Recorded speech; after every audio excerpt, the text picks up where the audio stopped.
wabarakatuh. Alhamdulillahi rabbil alamin. Lahun ni'matu wa lahul fadlu wa lahul thana'ul hasan.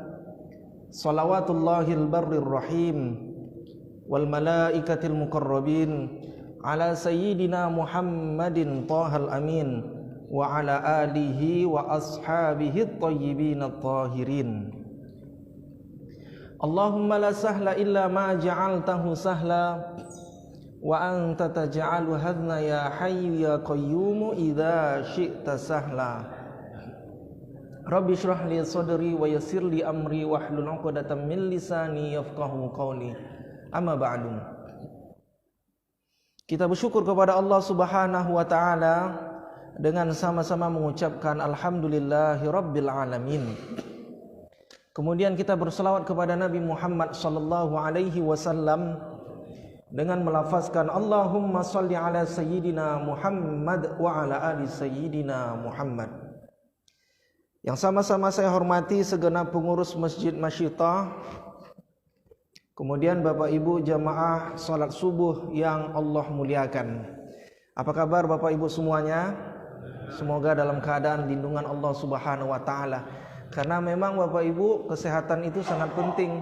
Banyak orang menginginkan untuk bisa duduk satu majlis bersama kita subuh hari ini. Tapi apalah daya mereka Ibu, ternyata mereka tidak bisa duduk bersama kita. Kemana mereka? Mereka masih Allah izinkan untuk melihat bumi Allah Subhanahu wa taala. Allah izinkan mereka detak jantungnya masih Allah titipkan di bumi ini, tapi mereka sekarang berada di rumah sakit atau mungkin mereka terbaring di kasur masing-masing. Maka alhamdulillah kita subuh ini diberikan oleh Allah Subhanahu wa taala kesempatan untuk bisa menimba ilmu. Apa kata Nabi sallallahu alaihi wasallam? Man ijtama'a, siapa yang berkumpul dalam satu tempat, mereka tak hanya berkumpul Pak, tapi mereka berkumpul yatadabbarunal Quran. Mereka membolak-balik Al-Qur'an, mendengarkan ilmu agama, maka orang tersebut nazalat alaihimur rahmah, diturunkan rahmat kepada Allah Subhanahu wa taala. Maka kita berharap kepada Allah supaya rahmatnya Allah senantiasa tercurah kepada kita. Amin ya rabbal alamin. Subuh ini seyogyanya, tadi kata Pak Yayan, yang mengisi Al-Mukarram guru kita Dr. Haji Zulkarnain Umar. Jadi berhubung beliau dalam keadaan kurang sehat, kita doakan semoga beliau segera pulih dan bisa memberikan ilmunya kepada kita semua. Karena memang banyak yang harus kita ambil dari ilmu yang beliau dapatkan. Bapak Ibu, kurang lebih hampir sudah 15 hari lamanya kita masuk di tahun 1444 Hijrah atau 1444 Hijriah. Kenapa tidak disebut Bu 1444 Miladiah atau lahirnya Nabi? Atau kenapa enggak disebut dengan 1444 wafatnya Nabi? Kenapa kok mesti disebut dengan 1444 Hijrah? Nah, inilah pembahasan subuh kita pada kali ini, dan semuanya akan saya bahas dan akan saya kupas secara tajam. Ibu ini suka sekali nonton infotainment nih. Bapak Ibu yang Allah muliakan, penanggalan tahun baru Islam itu ditandai di saat momentum Nabi Muhammad hijrah. Kenapa kok hijrah? Kata Sayyidina Ali bin Abi Thalib. Siapa dia Sayyidina Ali? Ali itu Pak sesepupuan kontannya Nabi. Nah, orang Melayu bilang sesepupuan pasnya Nabi, kontan pasnya Nabi. Nabi Muhammad bin Abdullah. Abdullah punya ayah namanya Abdul Muthalib. Abdul Muthalib itu kakek Nabi. Dalam sirah Nabawi menyebutkan Abdul Muthalib punya anak. Jumlah anaknya 15 Pak. Jadi orang-orang dulu tuh banyak anaknya. Kalau sekarang cukup 2 saja. Entah apa pula 2. Program pemerintah pula tuh cukup 2 saja. Banyak kan aja anak Pak, enggak apa-apa. Karena memang orang-orang dulu tuh banyak anak. Jangankan apa, kakek kita aja kadang coba tuh banyak anak. Banyak anak, banyak pula istri kan gitu Pak. Ketawa Bapak. Nabi Muhammad punya ayah Abdullah punya ayah namanya Abdul Muthalib. Abdul Muthalib punya anak 15-10 laki-laki, 5 perempuan. Ada namanya Abbas bin Abdul Muthalib, paman Nabi. Ada namanya Hamzah bin Abdul Muthalib. Hamzah itu Bu dijuluki Sayyidus Syuhada. Sayyidus Syuhada, penghulunya, orang tuanya, koordinatornya, bapaknya orang-orang wafat syahid. Disebut dengan Hamzah. Makamnya di mana?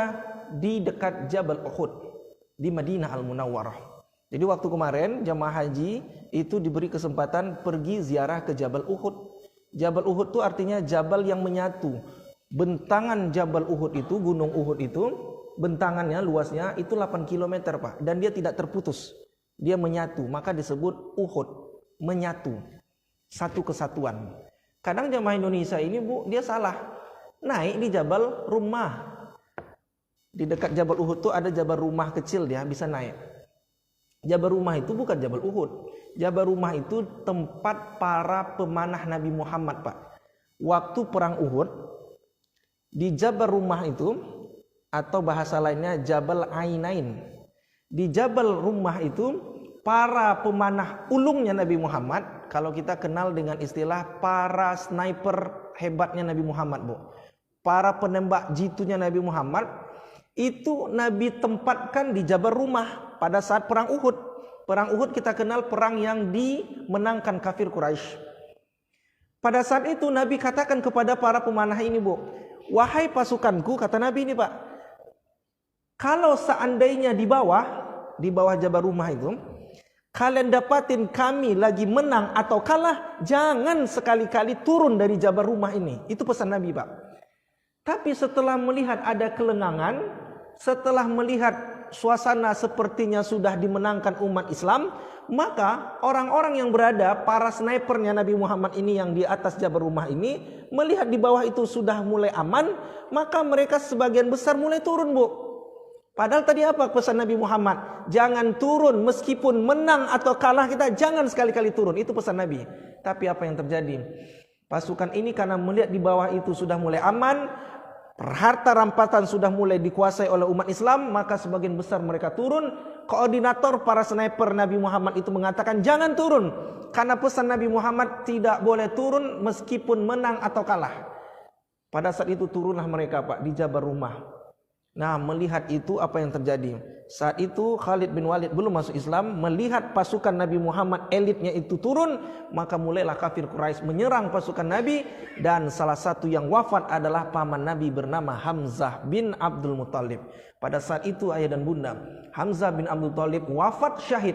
Tak hanya meninggal, tapi Hamzah itu dibongkar, dikupas dadanya, kemudian diambil jantungnya dan digigit oleh orang-orang kafir Quraisy Pak.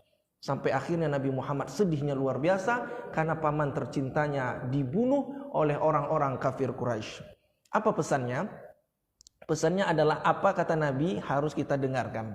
Kalau Nabi hari ini mengajarkan kepada kita, orang yang tadi sholat subuh sebelum subuh, sholat sunnah sebelum subuh, sholat qobliyah subuh, maka pahalanya khairum minad dunya wa ma fiha, lebih baik daripada bumi dan isinya. Maka kita ikutin Pak. Makanya lebih baik kita waktu azan sudah berada di Masjid Masyidah ini. Kenapa? Karena setelah azan kan ada waktu nih. Tadi kurang lebih 5 menit apa 10 menit tadi saya hitung. Kurang lebih 5-10 menit menjelang iqamah. Maka orang yang tadi sholat sunnah qobliyah subuh, pahalanya sama seperti memiliki bumi dan juga isinya. Jadi itulah pahala luar biasa kata Nabi. Bagaimana Ustaz cara kita sholat sunnah qobliyah subuh? Waktu muazin selesai mengumandangkan azan, menjelang iqamah, kan ada waktu tadi kan Bu? Maka ibu sholat sunnah qobliyah subuh. Niatnya macam mana? Pakai bahasa Indonesia tak apa-apa. Sengaja aku sholat sunnah rawatib qobliyah subuh 2 rakaat karena Allah Ta'ala. Allahu Akbar. Selesai 2 rakaat, maka pahalanya orang yang barusan tadi sholat sebelum sholat subuh, sholat sunnahnya, maka pahalanya sama seperti memiliki bumi dan juga isinya. Itu pesan Nabi Bu. Maka pesan Nabi itu harus kita ikutin. Jadi pada saat perang Uhud itu, para sahabat Nabi SAW, tidak mendengar apa yang diucapkan Nabi Muhammad SAW. Sekali lagi, bukan bermaksud kita menyampaikan bahwa sahabat itu buruk, tidak. Tapi pelajarannya buat kita umat Nabi Muhammad SAW, apa yang disampaikan oleh Nabi Muhammad, sami'na wa ata'na. Jadi itu Jabal Rumah. Jabal Uhud itu bukit yang menyatu. Dan Jabal Uhud itu, Pak, adalah bukit atau gunung yang nanti ada di surganya Allah sebagai penghias surga. Mudah-mudahan kita bisa melihat Jabal Uhud di dunia dan juga di surga. Amin ya rabbal alamin. Itu dia Hamzah. Hamzah paman Nabi. Ada lagi paman Nabi namanya Abu Thalib. Ada lagi paman Nabi namanya Abu Lahab. Abu Lahab itu paman Nabi, Pak. Kira-kira Abu Lahab itu masuk neraka, masuk surga? Neraka. Apa buktinya? Ada satu surah khusus berbicara tentang Abu Lahab. Apa kata Allah? Tabbat yada abi lahabi wa tabb. Dan benar-benar celakalah Abu Lahab dan benar-benar celakalah kedua tangannya. Ma aghna anhu maluhu wa ma kasab. Apapun yang diusahakan Abu Lahab sia-sia, enggak ada gunanya. Sayasla naran dzatal lahab. Kemudian dia masuk ke dalam api neraka yang menyala-nyala. Wa mra'atuhu hammalatal hatab. Begitu juga istrinya Abu Lahab masuk ke dalam neraka. Fi jidiha hablum mim masad. Kemudian Abu Lahab itu digantungkan lehernya, dia ambil air neraka yang panas, kemudian ditimpakan kepalanya sampai mendidih otaknya. Abu Lahab itu. Ada lagi namanya Abu Thalib. Nah, Abu Thalib ini punya anak namanya Ali. Ali sesepupuan dengan Nabi Muhammad SAW. Apa kata Nabi? Al-hijratu tufarriqu bainal haqqi wal batil. Hijrahlah yang membedakan antara hak dengan yang batil. Hijrahlah, ketika Nabi hijrah, yang membedakan antara positif dengan negatif. Itu dikala hijrah Nabi. Hijrah itu, Pak, momentum tahun baru Islam, di belakangnya disebut dengan 1444 Hijrah, karena di saat hijrah itu Nabi Muhammad SAW meninggalkan sementara, Pak, kota Mekah menuju kota Yathrib. Yathrib itu sekarang, Bu, namanya kota Madinah. Kenapa kok Nabi Muhammad meninggalkan Mekah? Bukan berarti Nabi Muhammad tak cinta dengan kota kelahirannya. Ada orang-orang, Pak, sebagian mengatakan bahwa tuh lihat tuh, Muhammad tuh nggak pakai Nabi dia. Muhammad tuh hijrah dia karena dia nggak suka lagi, nggak betah lagi di Mekah. Bukan. Nabi Muhammad meninggalkan sementara kota Mekah, salah satu bukti cintanya Nabi Muhammad dengan kota Mekah. Kenapa? Karena orang-orang kafir Quraisy, mereka pada waktu itu rapat, Pak. Rapat mereka, berapa orang rapat? 14 orang pimpinan kafir Quraisy yang elit-elitnya. Mereka rapat. Di mana mereka rapat? Di sebuah tempat namanya Darun Nadwah. Dar kampung. Nadwah tempat berkumpul orang. Kalau kita sekarang, Pak, namanya balai pertemuan. Kalau orang Arab dulu namanya Darun Nadwah. Siapa yang membangun Darun Nadwah? Yang membangun Darun Nadwah namanya Qusay. Siapa pula Qusay? Qusay. Qusay itu datuk nenek moyang Nabi Muhammad. Muhammad bin Abdullah bin Abdul Muttalib bin Hashim bin Abdul Manaf bin Qusay. Qusay lah orang yang pertama kali membangun Darun Nadwah. Tujuannya, Bu, baik. Tujuannya apa? Kalau ada yang berselisih paham di kalangan umat pada waktu itu, maka diselesaikan di Darun Nadwah. Kalau ada orang bercekcok, maka diselesaikan di Darun Nadwah. Tujuannya mulia. Tapi Bapak Ibu yang Allah muliakan, ternyata Darun Nadwah ini disalahgunakan oleh kafir Quraisy. Dibuatnya untuk rapat merencanakan membunuh Muhammad. Dia nggak pakai Nabi. Untuk membunuh Muhammad. Bayangkan, Pak, ada lebih parah daripada itu. Masjid Masyitah ini atas dasar dibangun di atas tanah wakaf datuk nenek moyang saya. Contohnya seperti itu. Selesai dibangun Masjid Masyitah ini, rapat pula pengurus Masjid Masyitah ini untuk membunuh saya. Kurang lebih seperti itu, Pak. Rapat mereka, siapa yang memimpin rapat itu? Nah, bayangkan, Pak, orang kafir Quraisy pun rapat dia. Jadi kalau rapat ini dari dulu rapat mereka. Tapi orang kafir Quraisy rapatnya nggak tidur, Pak. Beda dengan dulu dengan sekarang. Rapat tidur dia. Agendanya apa? Melenyapkan Muhammad. Dia nggak pakai Nabi. Kenapa Muhammad ini dilenyapkan? Sudah membuat keonaran di kota Mekah. Ini lama-lama Muhammad ini kalau dibiarkan ini bisa mengganggu kita, kata orang kafir Quraisy. Siapa pimpinannya? Namanya Abu Jahal. Abu bapak, Jahal bodoh. Sebodoh-bodoh orang itulah dia Abu Jahal. Abu Jahal ini Pak, nama aslinya, nama Instagramnya Abu Jahal. Nama aslinya Umar bin Hisham. Itu dia. Umar bin Hisham, salah seorang yang didoakan Nabi. Apa kata Nabi? Allahumma a'izzal Islam bi Umarain. Ya Allah, anugerahkanlah agama Islam dengan 2 Umar. Pertama Umar ibn Khattab masuk Islam, yang kedua Umar bin Hisham enggak masuk Islam. Ini menandakan Pak, sekelas Nabi Muhammad SAW pun juga ada doanya yang tidak diijabah oleh Allah Subhanahu wa taala. Jadi ibu, kalau andailah ada doa kita tak dikabulkan oleh Allah, jangan pula protes. Ya Allah, kau tak adil ya Allah. Kenapa kok dia selalu engkau kabulkan doa, sementara aku sudah tunggang langgang sujud lama kepadamu tak dikabulkan sampai sekarang. Boleh jadi ketika doa itu Allah belum kabulkan, boleh jadi itu yang terbaik buat kita Pak. Jadi tawakal dan berpositif thinkinglah kepada Allah Subhanahu wa taala. Umar bin Hisham ini waktu itu rapat Pak, rapatnya tertutup, tak ada yang tahu Bu. Tak ada waktu itu live streaming di Facebook Masjid Masjid, tak ada seperti ini. Apalagi koran MX, tak ada waktu itu meliput wartawan. Semuanya tertutup, rapat untuk mengagendakan membunuh Nabi Muhammad. Jadi rapat mereka Pak. Datanglah pendapat pertama dari seorang tokoh namanya Abul Aswad. Abul Aswad, Abu bapak Aswad hitam. Apa kata Abul Aswad? Wahai pimpinan sidang, saya punya ide nih. Apa ide kamu? Kata Abu Jahal. Saya punya ide gimana kalau kita bunuh Muhammad, kita lempar ke daerah yang paling jauh, biar dia mati pelan-pelan, selesai. Oh ternyata Bu, pendapat Abul Aswad ini ditolak oleh orang-orang 13 pimpinan kafir Quraisy. Apa kata pimpinan kafir Quraisy? Wahai pimpinan sidang, kalau kita dengarkan pendapat Abul Aswad ini dibuang Muhammad daerah terpencil, tiba-tiba di daerah itu ada orang hidup.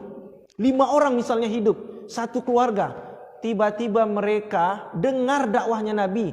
Bukankah Muhammad itu tutur katanya santun? Bayangkan Pak, orang kafir Quraisy saja Bu masih meyakini dan mengakui bahwa Nabi Muhammad itu punya tutur kata yang santun. Kalau dia berdakwah dengan 5 orang yang daerah terpencil tersebut, lalu tiba-tiba 5 orang ini mereka punya anak, beranak pinang, maka jumlahnya menjadi 10, 20, 30. Maka saat itu orang-orang yang di daerah terpencil ini karena dakwahnya Muhammad, maka mereka balik menyerang kita. Apa sanggup kita menghadapi mereka? Nah, ternyata pendapat Abul Aswad ditolak.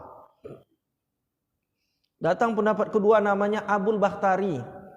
Apa katanya? Wahai pimpinan sidang, saya nggak perlu repot-repot buang Muhammad tuh daerah terpencil.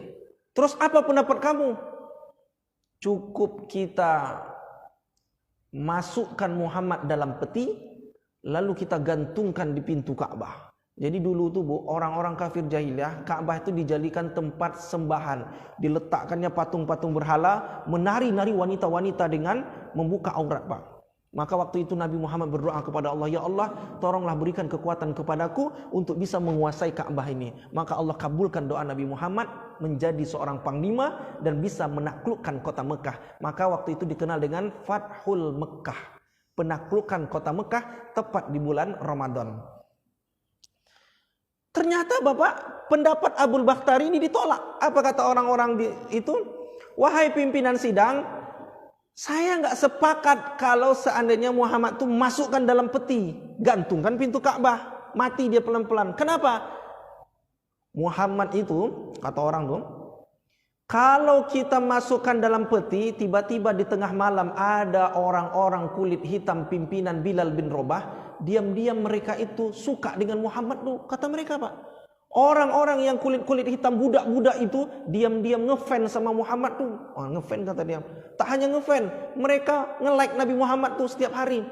Tak hanya nge-like, mendoakan Nabi Muhammad. Kalaulah tengah malam mereka datang bawa makanan, bawa minuman, lalu dilepaskannya Muhammad dalam peti, lalu orang-orang budak-budak hitam ini menyerang kita, apa sanggup kita menghadapi mereka? Iya juga ya. Ternyata pendapat Abu Bakhtari ditolak. Datanglah pendapat terakhir Pak. Langsung dari pimpinan sidang. Apa kata pimpinan sidang? Saya nggak perlu repot-repot buang Muhammad itu di daerah terpencil, nggak perlu masukkan dalam Ka'bah, peti, gantungkan dia, nggak perlu. Terus ide kamu apa pimpinan sidang? Saya punya ide. Apa idenya? Kita suruh anak muda, badannya kekar, tubuhnya kuat, punya pedang tajam, masuk ke rumah Muhammad, cincang Muhammad, selesai. Ternyata idenya jitu Pak. Kenapa kok saya bilang ide jitu? Karena si Abu Jahal cuci tangan. Disuruhnya orang membunuh, kemudian yang dapat nama jelek anak yang membunuh ini, anak muda ini, bukan si Abu Jahal. Kan begitu Pak. Jadi disuruhnya orang untuk membunuh, ternyata Abu Jahal tidak punya salah apa-apa. Kenapa? Abu Jahal ini pintar Pak. Pintarnya kenapa? Dia tahu Muhammad ini siapa. Muhammad bin Abdullah bin Abdul Muttalib bin Hashim. Siapa dia Hashim? Bani Hashim, keturunan orang-orang hebat Pak. Kalau ketahuan ada anak cucunya dibunuh secara membabi buta, maka apa yang terjadi? Semua kabilah Bani Hashim turun tangan untuk mencari siapa pelaku yang membunuh Nabi Muhammad. Itu dia Pak, kabilah Bani Hashim. Jadi Nabi Muhammad itu orang terpandang juga. Makanya Abu Jahal bilang, kita suruh anak muda, badannya kuat, tubuhnya kuat, punya pedang tajam, masuk ke Muhammad, bunuh Muhammad. Lalu kalau seandainya ketahuan, pas yang dijadikan tersangka adalah anak muda, bukan Abu Jahal. Itulah yang terjadi sekarang Pak. Sekarang disuruhnya orang untuk membunuh, ditembaknya orang tersebut, ada otak pelakunya. Siapa otak pelakunya? Inilah yang akan kita saksikan drama yang bersambung, berjilid-jilid dia di siaran TV kita masing-masing. Mana dia Ustaz rahasia? Kena pula saya nanti, kan begitu. Ternyata orang-orang yang membunuh-bunuh itu Pak, Laskar FPI kemarin tuh ada otaknya. Alhamdulillah dikabulkan oleh Allah Subhanahu wa taala. Sekarang terbukti mubahalah Habib Rizik itu. Jadi Bapak Ibu yang Allah muliakan, otak orang membunuh-bunuh itu ada otak skenarionya, ada sutradaranya, tapi disuruhnya orang lain. Itu ide dari siapa? Abu Jahal. Jadi hebat Abu Jahal nih, mengalir dosanya sampai sekarang. Ternyata sepakat mereka Pak, ide ini diterima oleh pimpinan kafir Quraisy. Rapat tertutup, selesai, balik mereka, utuslah satu anak muda yang masuk ke rumah Nabi Muhammad SAW. Masuk, tiba-tiba Pak, Jibril alaihissalam langsung menyampaikan kepada Nabi Muhammad, ya Muhammad, tinggalkanlah kota Mekah ini. Kenapa? Karena sebentar lagi ada anak muda yang masuk ke rumah engkau, ingin membunuh engkau. Nabi Muhammad malam itu Pak tidur bersama sesepupuannya bernama Ali bin Abi Thalib di rumahnya. Bangun Nabi Muhammad, lalu Nabi Muhammad di rumah itu pesankannya kepada Ali, ya Ali, tolong gantikan posisi kasurku ini dengan engkau. Kenapa? Karena aku akan pergi bersama Abu Bakar As-Siddiq. Kala itu Pak, Ali tak langsung protes. Apaan sih Nabi Muhammad? Aku kan pengen ikut sama engkau. Kenapa kok aku disuruh diletak di kasur ini? Taruhannya nyawa pula lagi. Enggak. Tapi Ali langsung katakan, sami'na wa ata'na. Aku dengar dan aku taati. Akhirnya Ali menggantikan posisi kasur Nabi Muhammad. Dan Nabi Muhammad keluar di rumah itu. Masuklah anak muda itu ke rumah Nabi Muhammad. Tapi Nabi Muhammad pas keluar, anak mudanya enggak lihat Pak. Makanya ada ayat, waja'alna mim baini aidihim sadda wa min khalfihim sadda fa'aghshaynahum fahum la yubsirun. Maka kami jadikan di hadapan mereka itu sadda, dinding, dan di belakang mereka itu dinding, dan kami tutup penglihatan mereka, dan mereka tidak melihat Nabi Muhammad meskipun Nabi Muhammad keluar dengan mudahnya. Itu ayat surah Yasin. Bapak Ibu pasti hafal. Tapi ayat ini Bu jangan pula jadikan jimat. Itulah kadang nampak di depan razia masker. Mudah-mudahan bisa nih Pak polisinya tak bisa melihat saya karena saya nggak pakai masker. Atau di depan ada Pak polisi kita nggak pakai helm. Sekarang lebih hebat lagi Pak, orang nggak pakai helm tapi pakai masker masih aman. Itulah sekarang. Pas sampai polisi waja'alna min baini aidihim sadda wa min khalfihim sadda. Habis itu dihembuskan ke wajah Pak Polisi. Ternyata Pak Polisi hafal surah Yasin dari ayat 1 sampai 83. Bukan hanya waja'alna min baini aidihim sadda. Jadi tak boleh jadikan jimat. Dulu Pak ke orang-orang ke Malaysia selalu menyelundupkan barang-barang smokel. Pakai waja'alna min baini aidihim sadda. Kami kemarin orang-orang balik haji kan dilarang bawa air zam-zam Pak. Kecuali udah dapat jatah 5 liter. Jadi saya ceramah seperti ini, jamaah sebagian pakai ayat itu, waja'alna min baini aidihim sadda. Lolos Pak air zam-zam mereka Pak. Dia dibawa dia pakai ini. Memang lolos Pak. Nah ini karena nakut-nakutin aja. Yang nakut-nakutin pemerintah, maaf, yang nakut-nakutin petugas Indonesia Pak. Ternyata Saudi Airlines boleh Pak. Saya aja bawa banyak. Kemudian jamaah ada bawa banyak. Pakainya waja'alna min baini aidihim sadda wa min khalfihim. Lupanya lolos dia. Masuk dia ke dalam pesawat. Lupanya bawa 5 liter dia. Ada 5 liter jatah, ada 5 liter pula lagi. Keluarlah Nabi Muhammad SAW dengan mudahnya Pak. Masuklah anak muda tersebut. Masuk ke kamar Nabi Muhammad. Dilihatnya ada orang di dalam selimut tersebut. Maka pedangnya ini sudah mulai naik. Pas mau ditebaskannya, Allah titipkan rasa keraguan di dalam hati anak muda yang ingin membunuh tersebut. Ragu dia Pak, siapa nih? Jangan-jangan bukan Muhammad nih. Dibukanya selimut, ternyata betul isinya bukan Nabi Muhammad. Ternyata isinya adalah Ali bin Abi Thalib. Akhirnya tak jadi dibunuhnya. Pergilah anak muda ini dengan membawa berita yang membuat marah pimpinan kafir Quraisy Pak.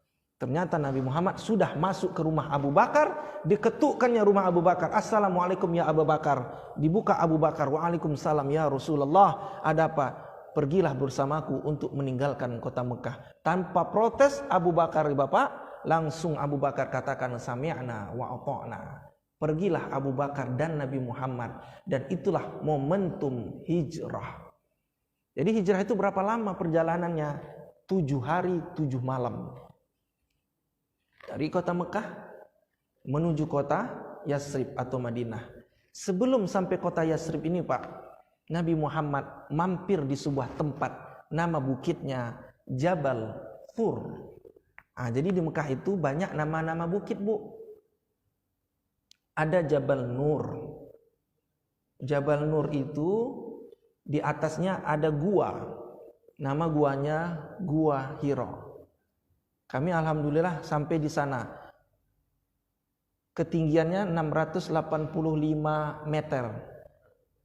Sampai di puncak Jabal Nur, Gua Hira. Itu tempat Nabi Muhammad menerima wahyu pertama. Di sebuah bukit namanya Jabal Nur. Jabal Bukit Nur Cahaya, Bukit Cahaya. Kenapa disebut Bukit Cahaya? Disitulah surah Al-Alaq ayat 1 sampai 5 diturunkan. Dan kala itu Jibril alaihissalam, Bapak Ibu yang Allah muliakan, menampakkan wujud aslinya. Jibril punya berapa sayap? 600 sayap. Dan satu sayap Jibril, satu sayapnya tertutup ketika dikembangkan, dibukakan, dikepakkan, tertutuplah antara barat sampai timur. Satu sayapnya Pak. Satu sayap Jibril dibukakannya, tertutup barat sampai timur Pak. Bumi ini. Satu sayapnya Jibril alaihissalam. Kira-kira Pak, tadi Jibril punya berapa sayap? 600 sayap. 600 sayap dibukakannya. Iqra kata Jibril. Ma ana biqari. Aku nggak bisa baca. Iqra kata Jibril. Aku nggak bisa baca. Tepat di Gua Hira. Kami alhamdulillah masuk Pak. Lubangnya kecil sekali. Dan antrinya luar biasa orang masuk ke Gua Hira. Saya ingin merasakan gimana Nabi Muhammad menerima wahyu pada kala itu. Iqra 3 kali kata Jibril alaihissalam. Mana biqari? Aku nggak bisa baca. Menggigil Nabi Muhammad Pak. Menggigil karena nggak kuat melihat wujud asli Jibril alaihissalam. Lalu pingsanlah Nabi Muhammad. Pada kala itu pingsan Nabi Muhammad. Jibril alaihissalam membawa Nabi Muhammad, dibawanya Nabi Muhammad ke pangkuan istrinya bernama Khadijah Al-Kubra. Lalu saat itu melihat Nabi Muhammad suaminya ini menggigil Pak. Lalu dipeluk oleh Siti Khadijah.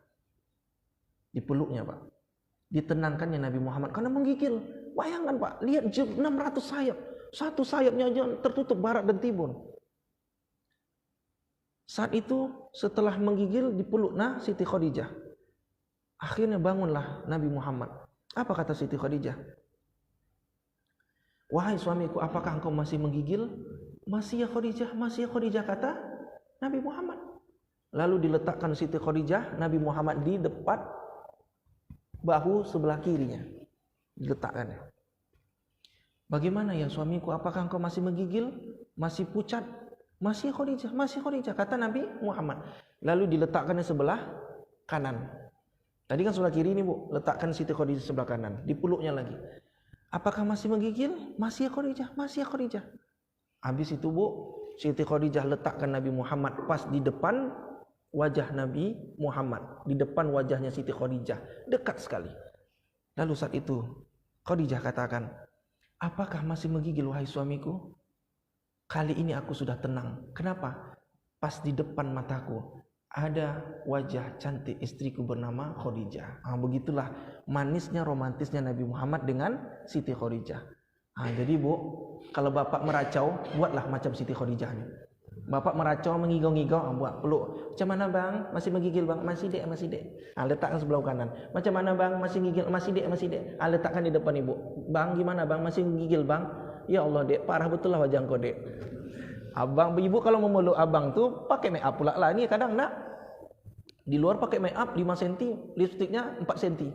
Pas di dalam tak pakai make up, pakai baju kebaya, itu pun dah koyak. Ustaz ni kadang jelek-jelek kami, kata ibu-ibu, marah dia. Bapak gitu juga, kadang di rumah pakai singlet, itu singlet udah berkoyak, udah warna kuning, warna putih itu dah, itu dipakai. Jadi di rumah itu tetap juga kita berpakaian yang baik, bagus. Jangan aja di luar Pak, di rumah juga begitu. Begitulah diajarkan Nabi Muhammad, keromantisan Nabi Muhammad ketika dengan pasangannya. Nah itu namanya Jabal Nur. 600 meter kurang lebih naik ke sana. Batunya terjal Pak, begini naiknya. 1 jam naik ke sana. Ada lagi namanya Jabal Sur. Jabal Sur lebih luas lagi daripada Jabal Nur. Jabal Sur itu 1,6 km naiknya Pak. Perjalanan 2,5 jam. Saya paginya ke Jabal Nur, sorenya saya ke Jabal Sur. Bayangkan Pak, pagi saya ke naik di Jabal Nur, lihat Gua Hira. Asarnya datang jamaah, Ustaz bisa temani kami ke Jabal Sur? Mau tidak mau lah Ustaz. Pak, saya ini kan petugas. Saya ini petugas haji, bukan jamaah reguler. Saya ini membidangi, membawahi atau melayani jamaah 4 kabupaten. Kabupaten Bengkalis, Kabupaten Kuantan Sengingi, Kabupaten Kepulauan Meranti, Kabupaten Rokan Hilir. 4 kabupaten, 444 orang kita layani Pak.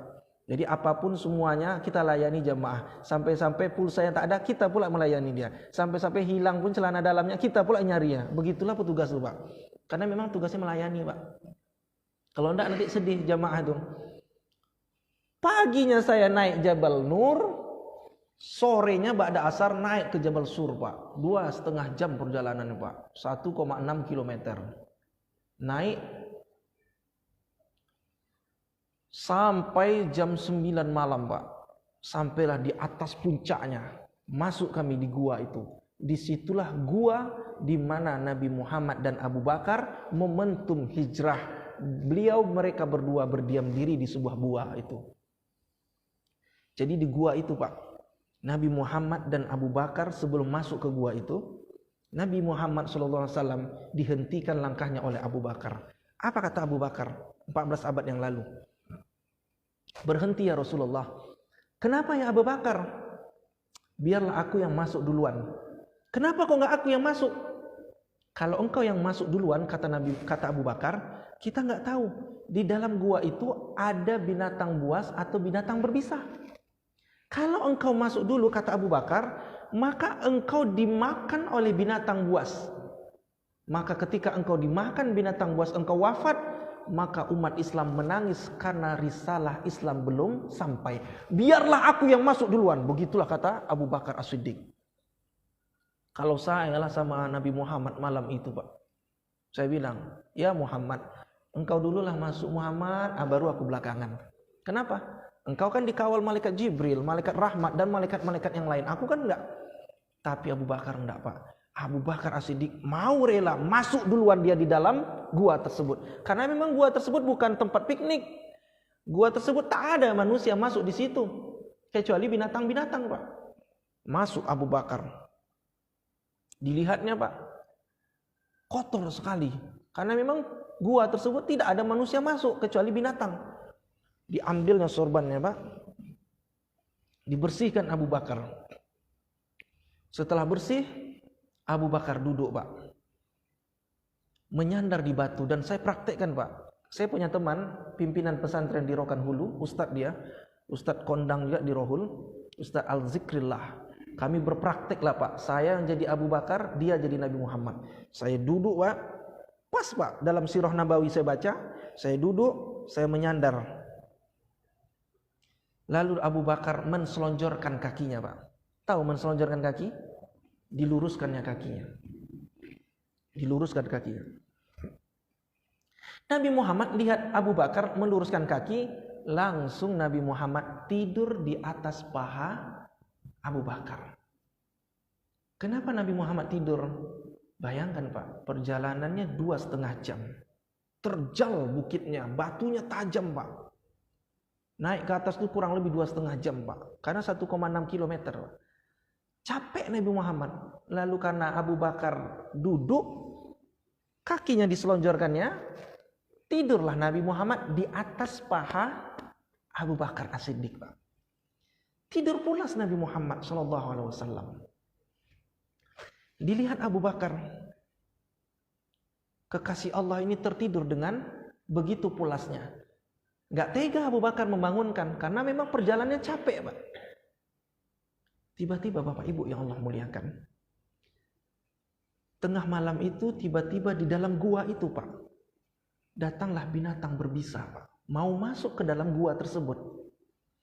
Dalam sejarah disebutkan binatang itu thuban, ular. Lalu lihat Abu Bakar di dalam lubang. Saya lihat lubang itu, Pak. Lihat Abu Bakar di lubang itu ada masuk ular, mau masuk, Pak. Apa yang terjadi? Lihatnya Nabi Muhammad tidur, dia nggak mau ular ini menyakiti kekasih Allah bernama Nabi Muhammad. Akhirnya Abu Bakar lerai. Usir dengan kakinya, Pak, pelan-pelan. Dengan kakinya Abu Bakar ketika lagi menselonjorkan itu. Supaya ular ini gak masuk, Pak. Ketika lagi diusirnya dengan kakinya Abu Bakar As-Siddiq ini, apa yang terjadi? Marah ular ini, Pak, langsung menggigit kaki Abu Bakar As-Siddiq, Pak. Saat itu Abu Bakar menahan kesakitan, Pak. Bayangkan, Pak. Kakinya digigit, Pak. Bapak kalau pernah merasakan digigit kalajengking, Pak. Kayak gitulah kurang lebih, Pak. Tapi ini digigit binatang berbisa seperti ular, Pak. Abu Bakar menahan kesakitan yang luar biasa. Kenapa nggak digoyangkan Abu Bakar kakinya? Kalau digoyangkannya, terbangunlah Nabi Muhammad SAW ini. Karena Abu Bakar nggak mau membangunkan Nabi Muhammad ini. Akhirnya Abu Bakar menahan kesakitan luar biasa, Pak. Sanggup dia tahan kakinya karena digigit oleh binatang berbisa ini. Tapi satu, Ibu, yang tak bisa ditahan oleh Abu Bakar. Apa yang nggak bisa ditahan Abu Bakar? Air mata Abu Bakar nggak bisa dia tahan karena sakitnya luar biasa. Maka saat itu air mata Abu Bakar nggak sengaja jatuh dan pas menempel di pipi Sayyidina Muhammad SAW. Saat itu melihat ada air yang jatuh di pipi Nabi Muhammad, terbangun Nabi Muhammad. Apa kata Nabi Muhammad? Mahadha ya Abu Bakar. Apa ini wahai Abu Bakar? Dengan polosnya Abu Bakar, Bu, katakan, ini adalah air mataku. Kenapa engkau menangis? Berarti engkau nggak ridho, nggak ikhlas mengikuti aku meninggalkan kota Mekah ini, kata Nabi Muhammad. Tidak ya Rasulullah, kata Abu Bakar. Aku ikhlas, aku ridho mengikuti engkau kemanapun engkau pergi. Tapi kenapa engkau menangis? Maka Abu Bakar, Pak, katakan, kakiku digigit oleh binatang berbisa. Kenapa nggak engkau gerakkan?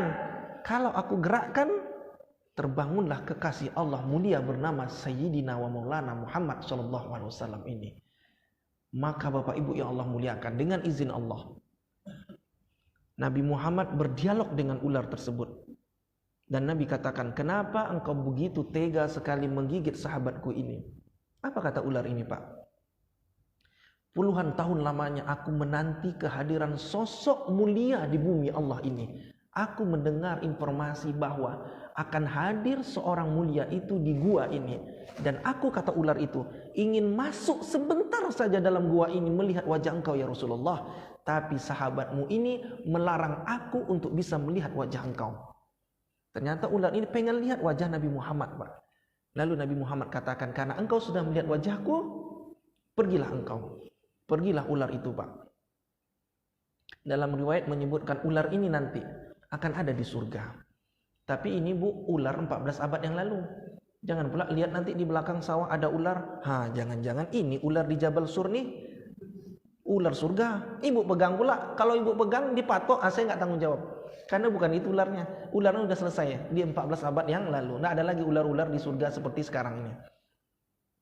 Lalu Pak, karena kaki Abu Bakar ini gigit binatang berbisa, tangan Nabi Muhammad dengan izin Allah, mukjizat Nabi Muhammad, dipegangnya kaki Abu Bakar dengan seketika, lagi-lagi dengan izin Allah, kaki Abu Bakar yang sakit itu seketika sembuh dengan izin Allah Subhanahu wa ta'ala.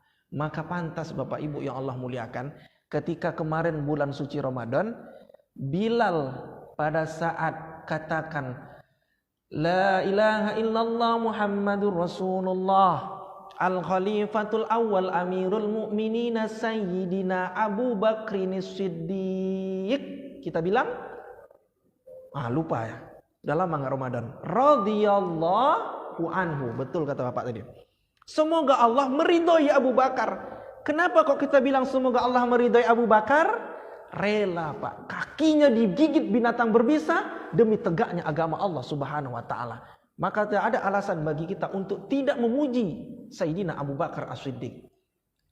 Maka pantas Bapak Ibu ya Allah muliakan, kuburannya Abu Bakar hari ini bersanding di Masjid Nabawi bersama Nabi Muhammad.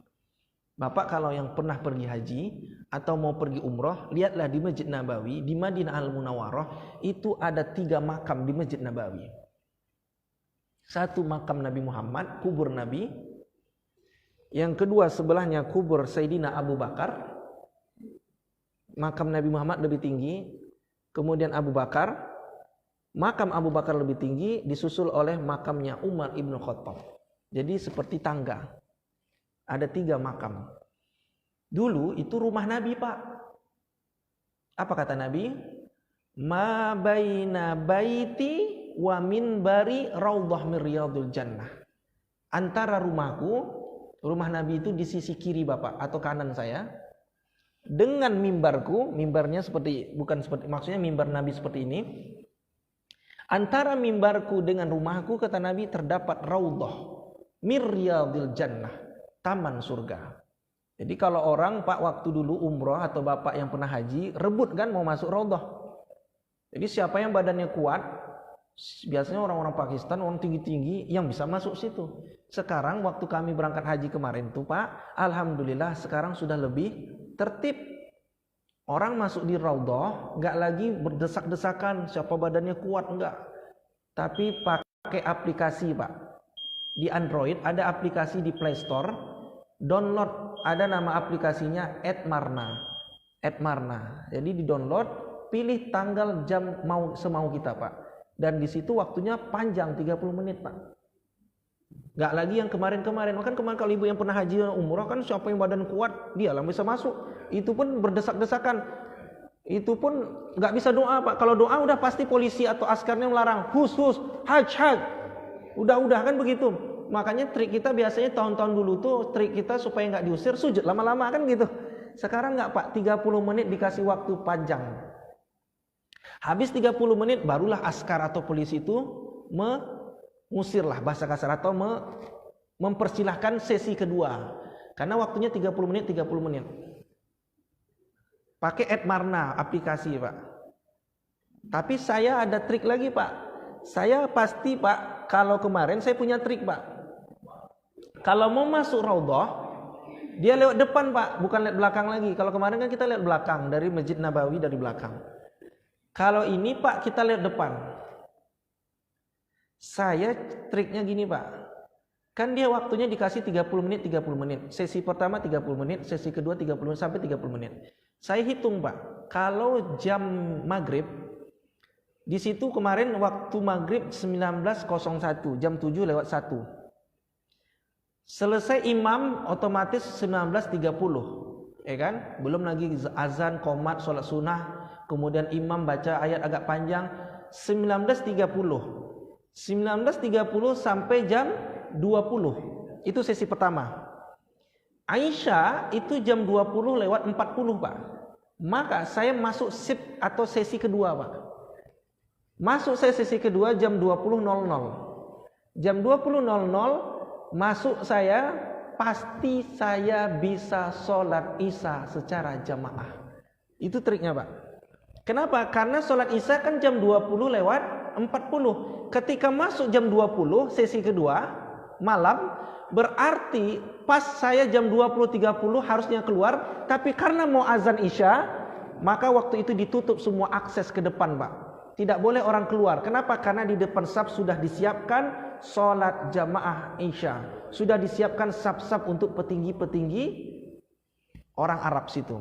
Jadi pas saya masuk jam 20:05 saya sudah hitung, insya Allah saya sholat isya di sini. Akhirnya Pak, 1 jam saya di Raudhah Pak, bisa sholat isya pas di saf pertama. Di depannya ada imam Masjid Nabawi. Jadi begitu triknya Pak. Jadi pas jam 20.00 kita masuk, insya Allah kita bisa sholat isya secara jamaah. Begitu juga ibu atau bapak kalau mau lihat triknya, jam isya jam berapa? 19.01, maka masuklah jam 18.30 Pak. Supaya apa? Supaya kita bisa ikut sholat jamaah di belakang imam pas di Raudhah. Raudhah itu Pak, taman surga. Ma baina baiti, antara rumahku kata Nabi, wa minbari, dan mimbarku terdapat Raudhah min riyadil jannah, taman surga. Saya doakan Bapak Ibu yang Allah muliakan bisa melihat Raudhah dan bisa mengunjungi makam Nabi Muhammad SAW di Madinah. Apa kata Nabi? Man zarani, siapa yang menziarahi kuburku, maka tidak ada alasan bagiku, kata Nabi Muhammad, untuk memberikan syafaat ketika nanti di yaumul kiamah. Ustadz, kami tak sanggup pergi umroh atau haji. Yakini saja Pak, insya Allah ada cara Allah Subhanahu Wa Taala memudahkan Bapak Ibu untuk bisa langkahkan kaki di tanah suci Mekah Al-Mukarramah. Mohon maaf Bapak Ibu, tidak ada maksud untuk riam. Saya berangkat umroh hadiah juara 1 MTQ tingkat Provinsi Riau. Dapat hadiah umroh gratis. Saya berangkat haji kemarin Pak, karena ikut tes seleksi berangkat orang ngantri Pak. Yang haji 2022 ini ternyata orang yang daftar haji 2010. 10 tahun lebih dia ngantri baru berangkat 2022. Saya Pak cuma 1 bulan ikut seleksi, lulus saya langsung berangkat saya Pak. Jadi tidak ada alasan bagi kita mengatakan bahwa Allah itu tidak akan mungkin memberangkatkan saya ke tanah suci Mekah. Banyak cara Bapak Ibu, Allah mudahkan kaki kita untuk melangkahkan kaki ke tanah suci Mekah Al-Mukarramah. Sampai-sampai dibuatlah sinetron, panjang sinetronnya. Apa judul sinetronnya Ustaz? Tukang bubur naik haji. Kan begitu Pak. Tukang bubur aja bisa naik haji. Saya Pak, ada jamaah saya kemarin, mohon maaf Pak, bukan orang siapa-siapa, orang biasa saja. Kalau dihitung-hitunglah gajinya biasa saja, tapi bisa menunaikan ibadah haji. Maka saya doakan semoga Bapak Ibu jamaah Masjid Masyita ini bisa menunaikan ibadah haji ataupun umrah dan bisa mengunjungi makamnya Nabi Muhammad SAW.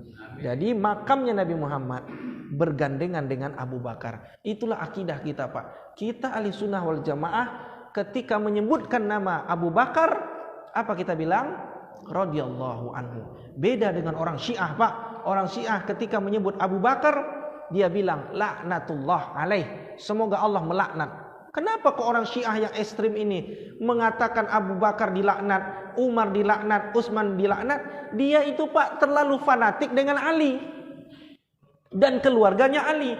Makanya Pak di Syiah itu, orang Syiah di Karbala ada peringatan 10 Muharram kemarin, mereka Pak rela memukul badan mereka.